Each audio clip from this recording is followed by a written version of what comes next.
Our next presenter is actually not going to present slides. He's going to come up to the stage and do a bit of a fireside chat with me. And we did this a few years ago with Liontown, so it's a great pleasure to have Tim Goyder back at Resources Rising Stars this year. Tim barely needs an introduction. He's a respected business leader, entrepreneur, investor and philanthropist. And he's been associated with some of this conference's greatest success stories. So we are going to put some slides up behind us, and I'm going to attempt to sort of navigate them, otherwise Luke will be cross with me. But more importantly, I'm going to join Tim on stage. Tim, welcome. Thanks, Nick, and it's good to be back here, and thank you to the crowd here. You've been fantastic supporters of mine and our companies, both Chalice and Liontown over the years, and we're very grateful for that. Thanks, Tim. It's great, and we really appreciate the support that you and Linda have given to this conference over the years. Tim, I know that one of your underlying beliefs and philosophies has always been that it's all about what's in the ground, it's the quality of the asset that ultimately delivers success. So firstly, let's look at Bullabulling. I wanted to ask you what exactly it is, what you bought, and how did you get hold of it? Well, Bullabulling has been around for a long time. It was discovered in the 1980s by Western Mining. Then it went into the hands of Resolute, who mined the project up to about 2000, and the UK government sold the gold, and gold collapsed down to $350 an ounce. And so that operation was closed. And then the asset was sold to a couple of small companies, and they formed Bullabulling Gold. And that was taken over, that company was taken over in 2014 by a subsidiary of Norton Gold, and then Zijin, the mega Chinese gold company, bought them. And that's who we bought the asset off. So how did we come across it? It was a competitive process. And I guess, it took about 6 months to close the deal with our friends. And it was all about the dollars. And when gold is rising $20, $30 a night, it was pretty hard to nail them down. So I guess, one day the price moved around a lot. But look, we paid $72 an ounce for the resource of 2.3 million ounces. And 60% of that's indicated. Bearing in mind there's been 500,000 metres of drilling in this project. In today's dollars, probably $70 million anyway. So, look, we're dealing with the Chinese. I've sold things to the Chinese before, and they understand US dollars. And so, after a lot of toing and froing, I said, bugger, offer them $100 million US, and we did. And the following morning they came back and said, you got the deal, but you got to add on $10 million worth of MI6 shares. So, yeah, after 6 months, we closed the deal. Let's bring up this photo, Tim. This is you signing the deal there with Luke. I have to say, you and Luke look pretty relaxed on the right there. The guys on the left look a bit nervous, actually. Whoops, sorry. So tell us about that transaction. You raised $220 million. You basically turned what was effectively a $30 million junior into what is now nearly a $400 million company. What was that experience like? It was a record, really, for an ASX company, wasn't it? I don't know if it was a record, but it didn't really bother me because we knew the asset. Like, we could stand in front of the likes of BlackRock, Franklin Templeton, and tell them the truth, what this asset was, right? And I put $15 million into the placement, and I look upon this deal, I look upon every mining deal as a businessman, as a commercial operator, and I was really confident we could raise the money, and we did. And the help of Argonaut and then Bell Potter, we didn't have too many knockbacks. The money came in, and it shows you what you can do with the right project. And it really is all about the project. I think, we had demonstrated a good track record at Liontown of actually doing what we said. And, hey, we turned a little company like was capped at, I think the first one we came here was about $10 million. And sure, we had a takeover bid, but it hit 6.6 billion. And so we knew what we could do. Yeah, and I think Grady's got a few questions on that for you in the panel session. But let's have a quick look at that slide. That's a bit of a history of the project. But more importantly, look at that gold price chart. That's just incredible. Yeah, it's phenomenal, isn't it? And since you finalised the deal, it's put on roughly $1,000 an hour. Well, I think it's about 1,350. Yep. So Australian. Yeah. What's your view on you went back to gold, really back to your roots in many ways. What's your view of what the outlook is for gold? Well, look, I'm not a forecaster, and I think you look at the bulge bracket banks, and they're all now talking $4,500 US for gold. Look, fundamentally, there's real demand there. There's demand from the likes of China, the Middle East. The sovereign wealth funds are buying gold. The man in the street are buying the gold. So look, seeing is believing, and so look, I'm not a predictor, but I just think deposits like we've bought, there's not many of them around. Okay, there's other folk who can forecast, but none of them are very good. I don't think even the weather ones aren't. So Tim, you got straight into it. You got drilling immediately in April, as soon as you settled, and I've got some nice photos here of drill rigs in action on site. How's that program been going? And I suppose importantly, what's it been telling you about the asset that you've bought? Yeah, so look, we hit the ground running. I think from settlement of paying the $165 million cash, we were drilling within 7 days. We had 4 rigs there. We've now got 7 rigs. We've done 80,000 metres. We've told the market we'll drill 80,000 metres. We've done 80,000. We've now told the market we're going to drill another 30,000 metres.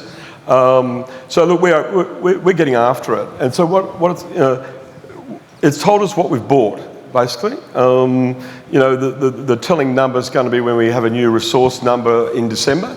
And but we're confident that we'll more than achieve the 2.3 million ounces we bought as a resource. Okay, so then of course we've got to go through the studies and turn it into a reserve. So our aspirational target here is to have a 15-year mine life, producing between 130 and 150,000 ounces a year. That's fantastic. Yeah, I was going to ask if what a project like this could potentially look like in production. Are there any peer companies that Well, there's peer out there.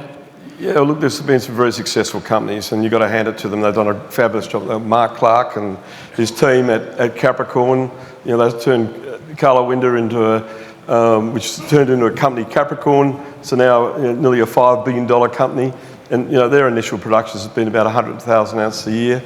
Sure, it's moving up to 150, and they also acquired Mount Gibson, which is similar. Both deposits are very similar to Bullabulling. I think Luke snuck a cross-section in there, but we might skip over that. There's another sort of 3D view of the deposit. What's incredible about this deposit is just the scale of it, isn't it? It's absolutely massive, over 8 kilometres long. Yeah, and look, considering there's been 500,000 metres and really there's 300,000 metres of RC and diamond in the ore body, but there's still gaps there, and. So look, we've got to really build up a very good, solid block model. One thing we've learned at Liontown: get all your technical work spot on, and then you can take production risks and know what you've got. And that's what the plan is, and that's what we're doing. Tim, I know you're big on people, finding the right people, putting them in the right spots. You've been very good at it over the years. Talk us through the team. I know you said the Liontown team here, but there's a few common people there. But talk us about the team that you're putting together at MI6 at the moment. Yeah, look, we've got a tight board. And, Dave Richards was the MD of Liontown, and he joined the board of MI6 when we floated it. And then we've got then Luke replaced David a couple of years ago. Luke's an economist. But he's spent all his career in mining, and his last position was head of strategy at Oz Minerals. And I've got to take my hat off. Luke's done a great job, and his expertise has been in BD. But I keep telling him I want some real miners here, and we're just starting to do that. We just put Russell Brooks on, a young bloke around here. So when you're 70 years old, you want a few young people around you. So Russell's just joined us, educated at Colorado School of Mines. He's done the hard yards at Oz Minerals. He was second in command of the West Musgrave build. So, and then we bring in another mate. So we're sort of getting the game from Oz Minerals, right? So we got the COO joining us in about 3 weeks' time. So it's important to get the right team. It's important to have people who've got a pulse and who won't get out of bed in the morning and work. I've learnt, when you're getting older, you want someone else to do the work, right? So I think you all agree with that. So we're building a team, and that's what we did in Liontown, and we'll continue to in all our companies. It's getting the right people, building up that relationship internally, and then of course with our shareholders. Speaking of shareholders, you've got some good ones, and there's some pictures from the investor site tour back in May, I think it was. I was lucky enough to be part of that, one of the first trips up there. How's the deal, from your perspective, how's the deal gone down? I mean, it was a little bit of a slow start, but it's really starting to pick up some momentum now, isn't it? Well, I took a while in Liontown and Chalice to get things going, so, there was probably about 10 years between drinks, but look, we don't have to rush this story. We'll do our work properly. The market will look after itself, right? Because we know what we got. We know the valuation will come in. And look, quite honestly, we got BlackRock across the table. We got Franklin Templeton. We got Rest. We got Samuel Terry, and a lot of private individuals who aren't a substantial shareholder, but who've supported me previously. So we've got a good band of shareholders, but like any company, we got to do it properly, and that's number one. Absolutely, wise words. We've got a photo here of the last mine that the Liontown Kathleen Valley opening, I think, on the left there. Yeah. And obviously, when we last spoke on this stage, I think you were in the final stages of construction. What were some of the lessons that you took away from that process, Tim? There was a big project, and I think you got a lot of kudos in the market for delivering that project the way you did. Yeah, well, I think the last time I was here, we've come a long way. It was a roller coaster last couple of years, both in construction and development of the mine. We've spent $1 billion there, but Tony Ottaviano, one of the best gets I got was getting Tony, and Tony's built up a fabulous team there, and that's what I've learned. Number one, I've learnt that. Number one, you've got to put the money in the ground. And that's what we did there. And, when a commodity drops 90% in 12 months and you're spending $1 billion there and you've got banks getting jittery, we performed. We had a very good type agile board and a very good management team. And, despite everyone saying you can't mine underground, you're going to run out of water, every obstacle in the world, we've sailed through and dealt with the situations, right? So, and then on top of that, we had, corporate activity. So, I've learned a lot of lessons, but in this game, you never stop learning. Yeah, absolutely.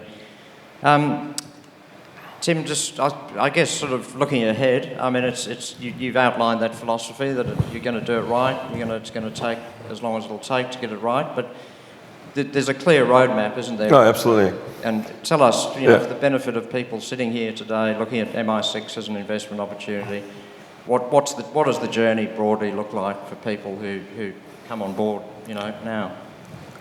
Well, I think you've got to look at the overall high level. The resource, we've got to move that into reserve. Our objective is to have a mine for 10 to 15 years producing 130, 150,000 ounces.